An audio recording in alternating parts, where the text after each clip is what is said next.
Araknofobi yani örümcek korkusu, fobiler dünyasının adeta rock yıldızıdır.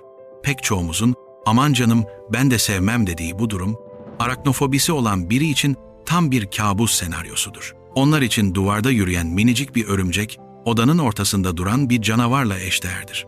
Bu sadece bir tiksinme değil, kontrol edilemeyen bir panik atağıdır. Kalp atışları hızlanır, nefes almak zorlaşır, soğuk terler dökülür ve tek bir düşünce zihni ele geçirir: kaçmak.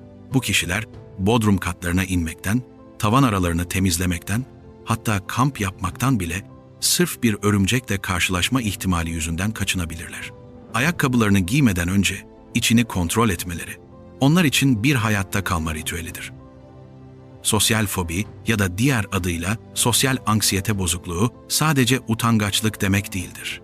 Bu, başkaları tarafından olumsuz yargılanma, küçük düşme veya rezil olma korkusunun hayatı felç ettiği bir durumdur. Sosyal fobisi olan biri için bir partiye katılmak, sunum yapmak veya restoranda sipariş vermek adeta bir mahkeme karşısına çıkmak gibidir. Herkesin onu izlediğini, her hareketini, her kelimesini eleştirdiğini düşünür.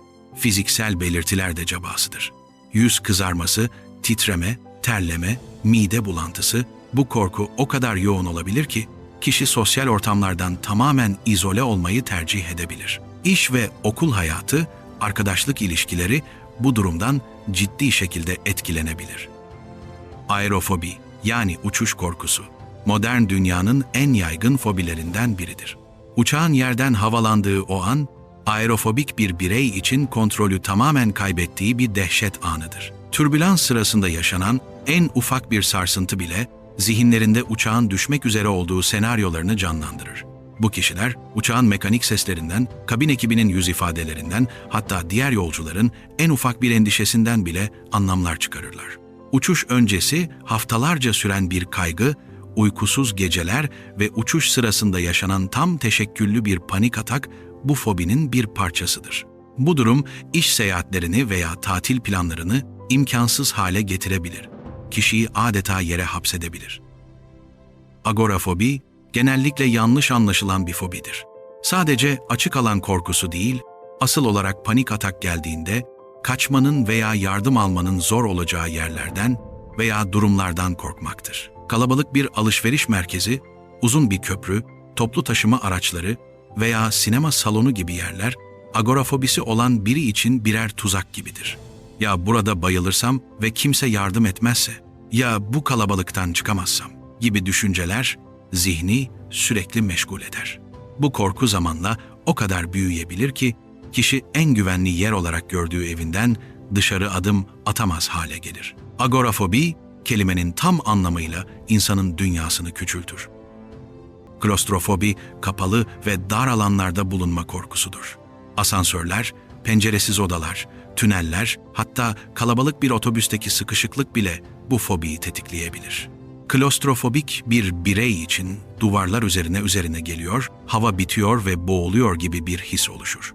Bu, mantıksız olduğunu bilseler de engel olamadıkları bir panik reaksiyonudur.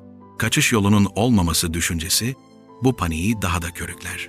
Bu kişiler sırf asansöre binmemek için 15 kat merdiveni çıkmayı veya manyetik rezonans görüntüleme gibi tıbbi bir prosedürden kaçınmayı göze alabilirler. Bu durum günlük yaşamda ciddi kısıtlamalara yol açabilir. Akrofobi yani yükseklik korkusu, yüksek bir yerden aşağıya bakıldığında ortaya çıkan yoğun ve mantıksız bir korkudur. Bu, sadece yüksekten biraz çekinirim demekten çok daha fazlasıdır. Akrofobisi olan biri için yüksek bir binanın balkonuna çıkmak, bir dağın yamacında durmak veya hatta bir cam asansöre binmek bile dayanılmaz bir deneyimdir. Baş dönmesi, denge kaybı hissi, düşme veya atlama dürtüsü gibi korkutucu hisler yaşayabilirler. Vücutları adeta donup kalır, yere yapışma ihtiyacı hissederler. Bu korku, kişinin meslek seçiminden tatil planlarına kadar pek çok şeyi etkileyebilir, onları sürekli olarak yer seviyesinde bir hayata mahkum edebilir.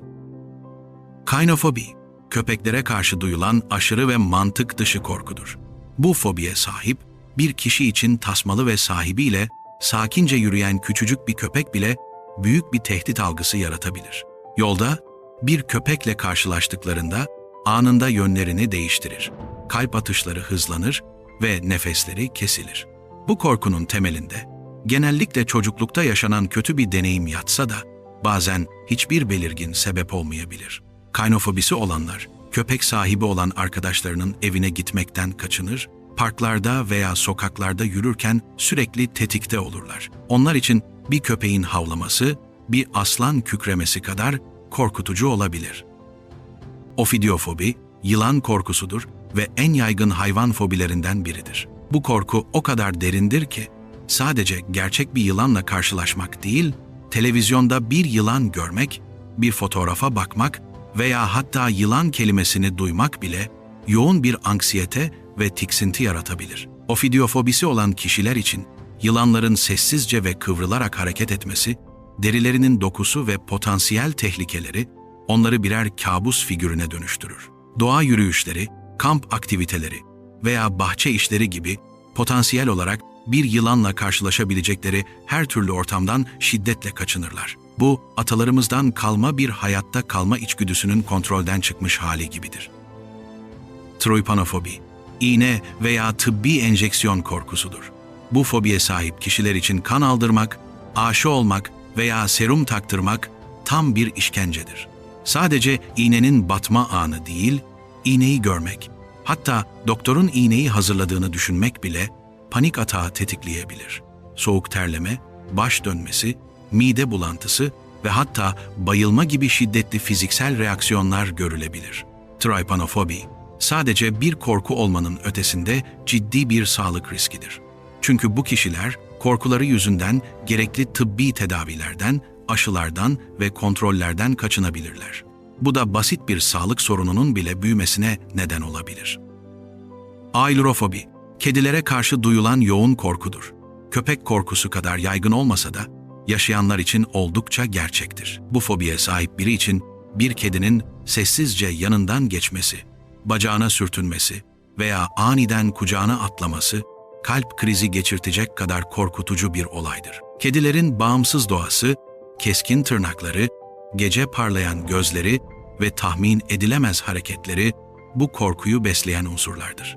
Ailurofobisi olan bir kişi, kedi olan bir eve misafirliğe gitmeyi reddedebilir veya bir sokak kedisi gördüğünde yolunu değiştirebilir. Onlar için o sevimli mırlamalar bir tehdidin habercisi olabilir. Emetofobi, kusmaktan veya başka birinin kusmasını görmekten duyulan aşırı korkudur. Bu oldukça karmaşık ve yaşamı kısıtlayıcı bir fobidir. Emetofobisi olan kişiler, kusmaya neden olabilecek her türlü durumdan kaçınırlar. Mide rahatsızlığı geçirmekten o kadar korkarlar ki, yeme alışkanlıklarını ciddi şekilde kısıtlayabilir, yeni yiyecekler denemekten kaçınabilirler. Toplu taşıma, alkol tüketimi, hamilelik veya hasta insanlarla aynı ortamda bulunmak gibi durumlar, onlar için büyük birer kaygı kaynağıdır. Bu fobi, sürekli bir ya kusarsam veya ya biri yanımda kusarsa endişesiyle yaşamak demektir ve kişiyi sosyal hayattan tamamen soyutlayabilir. Hemofobi, kan görme korkusudur. Bu fobi, diğer fobilerden farklı olarak kendine özgü bir fizyolojik tepkiyle gelir. Kan gören veya kanla ilgili bir durumla karşılaşan hemofobik bir birey, önce kısa bir anksiyete ve kalp atışında hızlanma yaşar.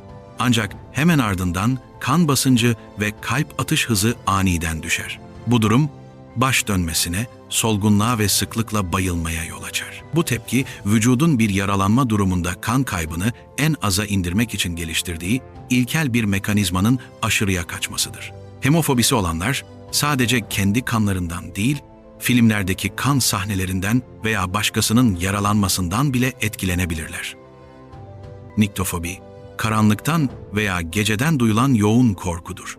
Genellikle çocukluk çağı korkusu olarak bilinse de birçok yetişkinde de devam edebilir. Bu fobi aslında karanlığın kendisinden çok, karanlığın içinde neyin saklı olduğunu bilmemekten kaynaklanır. Görme duyusu devre dışı kaldığında diğer duyular aşırı hassaslaşır ve zihin en ufak bir tıkırtıyı veya gölgeyi bir tehdit olarak yorumlamaya başlar. Niktofobisi olan kişiler gece tek başlarına uyumakta zorlanır, mutlaka bir gece lambası açık bırakırlar ve karanlık bir odaya girmekten kaçınırlar. Hayal güçleri karanlığı canavarlarla, hırsızlarla veya bilinmeyen tehlikelerle doldurur. Pirofobi, ateşe karşı duyulan anormal ve kalıcı korkudur. Ateşin tehlikeli olduğu ve saygı duyulması gerektiği bir gerçektir. Ancak pirofobide bu durum kontrol edilemeyen bir paniğe dönüşür. Bu fobiye sahip bir kişi için yanan bir mum, bir kamp ateşi veya hatta bir çakmağın alevi bile yoğun bir korku yaratabilir. Yangın çıkacağı, kontrolünü kaybedeceği veya yanacağı endişesi sürekli zihnindedir. Bu kişiler evlerindeki ocakları, fırınları ve elektrikli aletleri defalarca kontrol edebilir. Yangınla ilgili haberlerden veya filmlerden aşırı derecede etkilenebilirler. Bu durum, günlük yaşamı sürekli bir tetikte olma haline dönüştürür. Astrofobi, gök gürültüsü ve şimşek korkusudur. Fırtınalı havalarda birçok insan biraz tedirgin olsa da, astrofobisi olanlar için bu durum tam bir dehşet anıdır. Fırtına yaklaştığında, bu kişilerde kalp çarpıntısı, titreme ve nefes darlığı gibi belirtiler başlar. Kendilerini güvende hissetmek için penceresiz bir odaya, dolaba veya yatağın altına saklanma ihtiyacı duyabilirler. Şimşeğin her çakışı ve ardından gelen gök gürültüsü onlar için yaklaşan bir felaketin habercisidir. Hava durumu tahminlerini takıntılı bir şekilde takip ederler ve en ufak bir fırtına ihtimali bile günlerini mahvetmeye yetebilir. Talassofobi, okyanus, deniz gibi büyük ve derin su kütlelerinden duyulan korkudur. Bu, sadece yüzme bilmemek veya boğulmaktan korkmak değildir. Talassofobinin temelinde, suyun derinliğinde neyin gizlendiğini bilmemenin yarattığı dehşet yatar. O karanlık, dipsiz boşluk ve içinde yaşayan bilinmeyen yaratıklar düşüncesi, bu fobiye sahip kişileri ürpertir. Bir teknenin kenarından suya bakmak, suyun üzerindeki karanlık bir lekeyi görmek veya ayaklarının dibe değmediği bir yerde yüzmek, onlar için dayanılmaz bir kaygı kaynağıdır. Bu fobi, plaj tatillerini veya tekne gezilerini bir zevk yerine bir işkenceye çevirebilir. Misofobi, kirlenme veya mikroplardan aşırı derecede korkma durumudur. Genellikle germofobi olarak da bilinir. Bu fobiye sahip kişiler her yerde görünmez düşmanlar olan bakteri ve virüslerin pusuda beklediğine inanırlar. Toplu taşıma araçlarındaki tutamaçlar, umumi tuvaletler, kapı kolları ve hatta başkalarıyla tokalaşmak bile onlar için büyük birer tehdittir. Bu korku genellikle obsesif kompulsif davranışlara yol açar. Örneğin, ellerini derileri tahriş olana kadar yıkamak, sürekli dezenfektan kullanmak veya başkalarının eşyalarına dokunmaktan kaçınmak gibi. Misofobi, sosyal ilişkileri zedeleyebilir ve kişiyi kendi evine hapsedebilir. Zoofobi, hayvanlara karşı duyulan genel bir korkuyu ifade eden şemsiye bir terimdir. Genellikle insanlar belirli bir hayvan türünden korkar, örneğin örümceklerden veya yılanlardan. Ancak zoofobisi olan bazı kişiler, insan dışındaki neredeyse tüm hayvanlardan korkabilirler. Bir kuşun ani kanat çırpışı, bir sincabın hızlı hareketi veya bir kelebeğin beklenmedik şekilde üzerine konması bile panik reaksiyonu tetikleyebilir. Bu korku, kişinin doğadan ve hayvanlarla etkileşim kurabileceği her türlü ortamdan uzak durmasına neden olur. Hayvanat bahçeleri, parklar, hatta belgesel izlemek bile onlar için bir kaygı kaynağı olabilir. Glossofobi, topluluk önünde konuşma korkusudur ve dünyanın en yaygın fobilerinden biridir. Pek çok insan için bir sunum yapmak veya bir kalabalığa hitap etmek biraz gerginlik yaratsa da, glossofobisi olanlar için bu tam bir felaket senaryosudur. Sahneye çıkmadan önce günlerce, hatta haftalarca süren bir kaygı yaşarlar. Konuşma anı geldiğinde ise kalp hızla çarpar, eller titrer, ağız kurur, ses titrer ve zihin tamamen boşalır. Söyleyeceklerini unutma, yanlış bir şey söyleyip rezil olma, eleştirilme ve yargılanma korkusu her şeyin önüne geçer. Bu fobi, kariyer gelişimini ve sosyal hayatı ciddi şekilde engelleyebilir. Dentofobi, dişçilerden ve diş tedavilerinden duyulan yoğun korkudur. Bu fobiye sahip bir kişi için dişçi muayenehanesinin kokusu, aletlerin sesi, özellikle de o meşhur matkap sesi anında bir panik dalgası başlatır. Bu korku genellikle geçmişte yaşanan acı verici veya travmatik bir diş deneyiminden kaynaklanır. Dentofobisi olan kişiler, ağrıları ne kadar şiddetli olursa olsun dişçiye gitmeyi son ana kadar ertelerler. Bu erteleme, küçük bir çürüğün kanal tedavisine, hatta diş kaybına yol açmasına neden olabilir. Unutmayın, Bu ve diğer tüm fobiler hayatınızı yönetmek zorunda değil. Korkularınız sizi tanımlamaz ve üstesinden gelmek için yardım istemek her zaman bir seçenektir.